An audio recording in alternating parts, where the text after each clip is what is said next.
Hi everyone, I'm delighted to have three industry experts with us today to share their valuable insights on the latest developments of virtual assets, Web3, DeFi, and the Metaverse.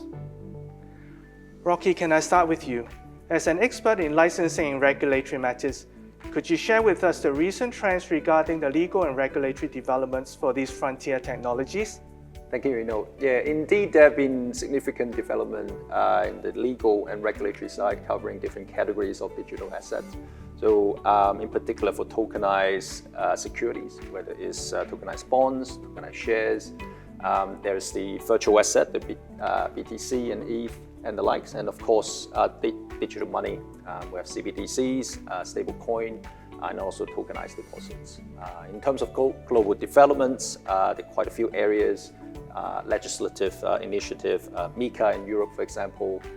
There's a new stablecoin regime in Japan. US, we've seen quite a few enforcement court cases, and the UK, there's a new digital securities sandbox from the FCA. So in terms of opportunities for Hong Kong, I think it's quite important as an international financial center for us to stay at the forefront of this.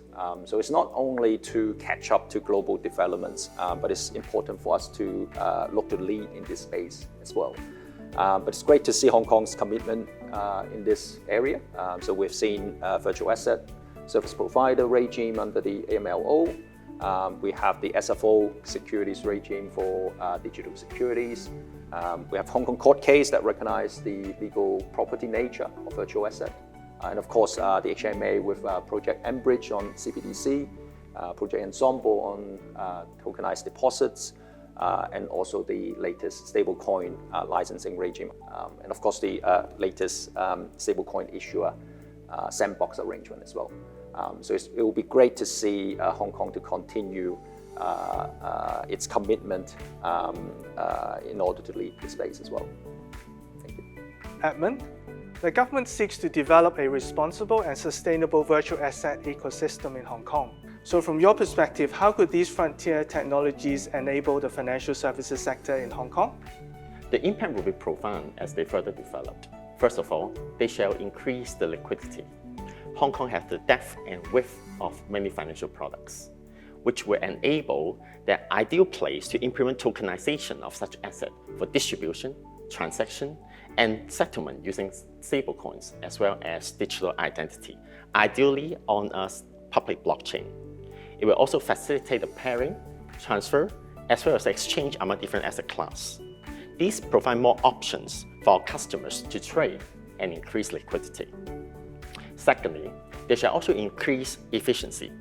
Hong Kong has one of the best high-speed internet infrastructure in the world, which will support a stable virtual environment for the coming merge of Metaverse, AR, VR, and AI technologies that will enable customers to have customized services and transactions using stabilized and tokenized assets in the virtual space.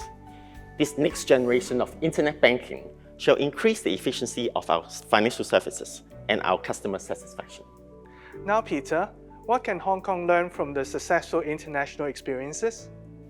Thanks, Enoch. Yeah, I think when it comes to looking at what other jurisdictions have been doing, and in particular where they've been quite successful, and I think we can really take those lessons. I think the first is some jurisdictions have set out a really clear vision of what do these sectors look like, and how does Hong Kong evolve in the future, and where does the government see that going? That's really important because it means that both the public as well as corporations can then all work towards a common direction. That makes long-term investment decisions a lot easier for people to think through. And I think it also means that people looking outside can see what Hong Kong is really trying to do with these new technologies.